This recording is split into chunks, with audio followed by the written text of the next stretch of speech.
నమస్తే. ప్రస్తుతం మనతో పాటు సీనియర్ జర్నలిస్ట్ భరద్వాజ్ ఉన్నారు. ఆయనతో మాట్లాడదాం. నమస్తే సార్. నమస్తే. సార్, హనుమాన్ ప్రొడ్యూసర్ నిరంజన్ రెడ్డి ఈ మధ్య ఒక ప్రెస్ మీట్‌లో మాట్లాడుతూ ఒక మాట అన్నారు. అంటే ఇండస్ట్రీలో మోనోపాలీ నడుస్తుంది. మాలాంటి ప్రొడ్యూసర్‌ని ఎదగనివ్వట్లేదు అన్నట్టుగా మాట్లాడినట్టు తెలుస్తుంది. దీని గురించి మీరేమంటారు సార్? అంటే ప్రెస్ మీట్ అని కాదు కానీ ఆయన ఏదో ఛాంబర్లో ఆవేదన వ్యక్తం చేశారనే మాట అయితే నేను విన్నాను. అంటే ఛాంబర్కి వెళ్ళి ఆయన తనకి ఇటీవల కాలంలో ఆయన ప్రొడ్యూసర్ మాత్రమే కాదు, డిస్ట్రిబ్యూటర్ కూడా చాలా పెద్ద ప్రాజెక్ట్స్లోనే ఇన్వాల్వ్ అయి ఉన్నాడు ఆయన గతంలో. అంటే చిరంజీవి గారి ఆచార్యకి కూడా ఆయనే ప్రొడ్యూసర్గా వ్యవహరించారు. అంటే కొణిదెల కంపెనీ ఉన్నప్పటికీ నిరంజన్ రెడ్డి కీలకంగా వ్యవహరించాడు దానిలో. ఆ తర్వాత కూడా ఆయన చేసినటువంటి రకరకాల ప్రయత్నాలు, ప్రయోగాలు హనుమాన్ ఆయనే. అయితే హనుమాన్కి సంబంధించి ఆయనకు జరిగిన అన్యాయం ఏంటంటే డైరెక్టర్ వర్మ గారు ఆయన ఏం చేశాడు, ఇప్పుడు మైత్రి మూవీ మేకర్స్తో పార్ట్ 2 తీయటానికి కాంట్రాక్ట్ కుదుర్చుకున్నట్టుగా ఒక సమాచారం బయట ఉంది. అంటే తన దగ్గర చేసి ఇప్పుడు తనకంటే పెద్ద ప్రొడక్షన్ హౌస్ అన్నట్టుగా అలా వెళ్ళిపోయి ఇప్పుడు దాని మీద దీని క్రేజ్ మీద దాని బిజినెస్ జరగాలి. అది తీసుకెళ్ళి వేరే చోట లాంచ్ చేయటం అనేది ప్రశాంత్ వర్మ తనని డినై చేసినట్టుగా తను భావిస్తున్నాడు. అలాగే మోసం చేసినట్టుగా కూడా భావించాల్సి వస్తుంది అనేది ఆయన అభిప్రాయం. అలాగే ఆయన డిస్ట్రిబ్యూట్ చేసినటువంటి డబుల్ స్మార్ట్ సినిమాకి సంబంధించి దాదాపు ఆయన 40 కోట్లకి ఏమో కొన్నాడు, అది 10 కోట్లు కూడా రాలేదు అనేది ఆయన అభిప్రాయం. ఆ బ్యాలెన్స్ డబ్బులు అడిగితే మేము వేరే పిక్చర్ ఏదో నీకు ఇస్తామని చెప్తూ వస్తున్నారు వాళ్ళు, పూరి జగన్నాథ్, చార్మి. అయితే ఆ నష్టాన్ని ఎలా భర్తీ చేస్తారు అనే దానికి సంబంధించి ఏ రకమైనటువంటి క్లారిఫికేషను లేదు, క్లారిటీ లేదు వాళ్ళ దగ్గర నుంచి అని చెప్తున్నారు ఆయన. ఆయన ఇప్పుడు ఆల్రెడీ 2 సినిమాలు ప్రొడక్షన్లో ఉన్నాయి ఆయనవి.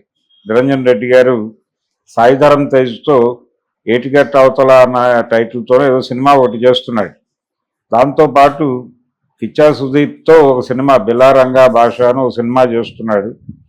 ఈ సినిమాలు ప్రొడక్షన్లో ఉండగా ఆయన గతంలో చేసినటువంటి సినిమాలు వచ్చినటువంటి నష్టాలు, ఆ నష్టాలకి రావాల్సినటువంటి అంటే ఆయనకి ఆ నష్టాలు ఎవరైతే కలిగించారో వాళ్ళ దగ్గర నుంచి ఆ డబ్బులు ఇప్పించాల్సినటువంటి బాధ్యత ఎవరిది అనేది ఛాంబర్ నుంచి ఒక క్లారిఫికేషన్ కోరుతూ అక్కడ తన మొర వినిపించుకున్నట్టుగా ఒక సమాచారం. ప్రెస్ మీటో మరొకటో కాదు, ఆయన ఛాంబర్కి వెళ్ళి తన ఆవేదనను వ్యక్తం చేసి, అయ్యా నా పరిస్థితి ఇది, నేను రెగ్యులర్ ప్రొడక్షన్ చేస్తున్నాను, డిస్ట్రిబ్యూషన్ రంగంలోనూ ఉన్నాను, నన్ను ఇలా రకరకాలుగా ఇబ్బందులు పెడుతున్నారు, వాళ్ళని ఒకసారి పిలిచి మాట్లాడి నాకు రావాల్సిన బకాయిలేవో నాకు ఇప్పించేస్తే కొంత నేను కుదుట పడతాను అని చెప్పుకోవడంతో పాటు నాతో పార్ట్ 1 చేసి సక్సెస్ కొట్టేసి ఇప్పుడు తీసుకెళ్ళి దాన్ని ఇంకెక్కడో పెట్టడం అనేది ప్రశాంత్ వర్మ అనే డైరెక్టర్కి ఎలా సబబు అనేది కూడా మీరు ఒకసారి మాట్లాడి సెటిల్ చేయండి అన్న పద్ధతిలో ఆయన తన సినిమా కష్టాలన్నింటినీ ఛాంబర్ వారి దృష్టికి తీసుకెళ్ళాడు. ఛాంబర్ వారు ఎలా రియాక్ట్ అయ్యి అతన్ని ఎలా బయటేస్తారు దానిలో నుంచి అనేది చూడాలి. సార్, ఇప్పుడు ఆల్రెడీ ఆయన డబుల్ ఇస్మార్ట్ శంకర్ తో కొంత డబ్బు కోల్పోయారు అండ్ ఇప్పుడు ఆచార్యతో కోల్పోయారు. కానీ ఇప్పుడు వాళ్ళకు సపరేట్ ప్రొడక్షన్స్ ఉన్నప్పటికీ ఇతనితో ఎందుకు కొనిపించారు అంటారు? ఎవరు అంటే కొనిపించడం అంటే సినిమా ఇతను డిస్ట్రిబ్యూటర్ కాబట్టి ఇతనికి ఇచ్చారు సినిమా, ఇతను డిస్ట్రిబ్యూట్ చేశాడు. డిస్ట్రిబ్యూటర్ అనేవాడు లేడీ బయ్యరే ఉన్నాడు. అంటే థియేటర్కల్ రైట్స్ కొనుక్కున్నాడు ఇతను, 40 కోట్లకు కొనుక్కున్నాడు. కొనుక్కుంటే ఇతనికి 10 కోట్లు కూడా రాలా, 30 కోట్ల పైన నష్టం వచ్చిందని చెప్తున్నాడు ఆయన. ఇలా నష్టం వచ్చినప్పుడు ఇచ్చేయమని అడుగుతున్నారు, వెనక్కి ఇచ్చేయండి నేను ఇచ్చిన డబ్బులు అని అడుగుతున్నారు. అది నిన్న కూడా జాక్ సినిమాకి సంబంధించి కూడా ఒక వివాదం నడుస్తోంది ఛాంబర్లో అనేది బయట వినిపిస్తున్న మాట. అంటే ఆ సినిమా థియేటర్కల్ రైట్స్ కొనుక్కున్న వాళ్ళు నష్టపోయారు, ఆ నష్టాన్ని భర్తీ చేయమని ప్రొడ్యూసర్ మీద ఒత్తిడి చేస్తే ప్రొడ్యూసర్ నేను భారీ రెమ్యూనరేషన్లు ఇచ్చాను కాబట్టి హీరోలు వాళ్ళు డబ్బులు ఏదన్నా వెనక్కి ఇస్తే ఆ ఇచ్చిన డబ్బులు మీకు రిటర్న్ ఇస్తాను అని చెప్తున్నట్టు ఆయన. అంటే రకరకాల మాటలు చెప్తున్నారు వీళ్ళు.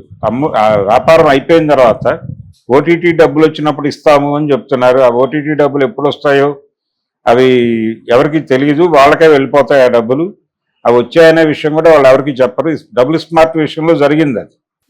హీరో రెమ్యూనరేషన్లో కూడా వాళ్ళు కొంత ఆపి ఓటీటీ డబ్బులు వచ్చినప్పుడు ఇస్తాము ఇలాంటివి ఏవో చెప్పారు. అతనికి పూర్తిగా న్యాయం చేయలే.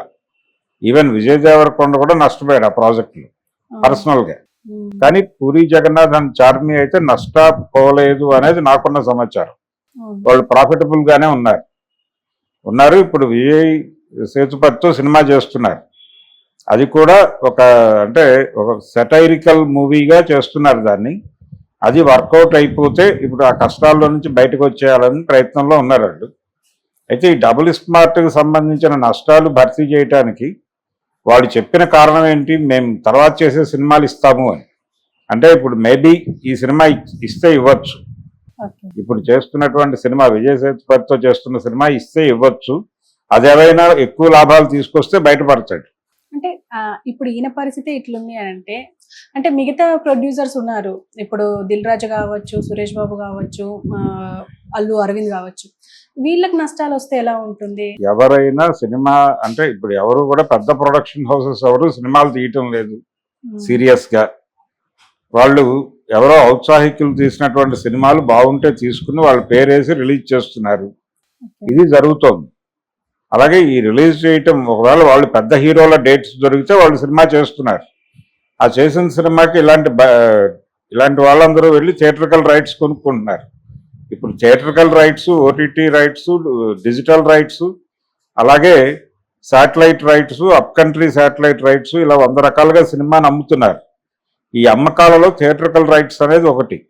ఆ థియేట్రికల్ రైట్స్ దగ్గర థియేటర్కి జనం రాకపోతే నష్టం వస్తుంది. వాళ్ళకి నష్టం వచ్చినప్పుడు మా డబ్బులు వెనక్కి ఇచ్చేయండి అని అడుగుతున్నారు. గతంలో 5 ఏళ్ల కాంట్రాక్ట్ ఉండేది, 5 ఏళ్లలో రకరకాల చోట్ల వేసి డబ్బులు వెనక్కి తెచ్చుకోగలిగేవారు. ఇప్పుడు ఆ పరిస్థితి లేదు. సినిమా 3-4 రోజుల్లో ఏది తెచ్చినా 3-4 రోజుల్లోనే జరగాలి. జరగకపోతే వాళ్ళు ఇమ్మీడియట్ గా ఛాంబర్ దగ్గరికి అలాగే వచ్చేసి ప్రొడ్యూసర్ ఇంటి దగ్గర, డైరెక్టర్ ఇంటి దగ్గర కూర్చుని గొడవ చేస్తున్నారు. ఈ గొడవలు చాలా సినిమాలకు సందర్భంగా చూసాం మనం. ఆచార్య సినిమాకు సంబంధించి కొరటాల శివ ఆఫీసులో బయ్యర్స్ గొడవల గురించి అనేక కథలు విని ఉన్నాం. కాబట్టి ఈ థియేట్రికల్ రైట్స్ కొనుక్కున్న వాళ్ళతోనే ఈ ఘర్షణ జరుగుతోంది. అందులో భాగంగానే ఇప్పుడు ఈయన కూడా థియేట్రికల్ రైట్స్ కొనుక్కునే భంగపడ్డాడు డబుల్ స్మార్ట్. నిరంజన్ రెడ్డి గారు ఆ డబ్బులు వెనక్కి ఇప్పించమని అడుగుతున్నాడు. వాళ్ళు ఏదో నెక్స్ట్ ప్రాజెక్ట్ ఇస్తామని చెప్తున్నారు, కానీ ఇవన్నీ కాదు.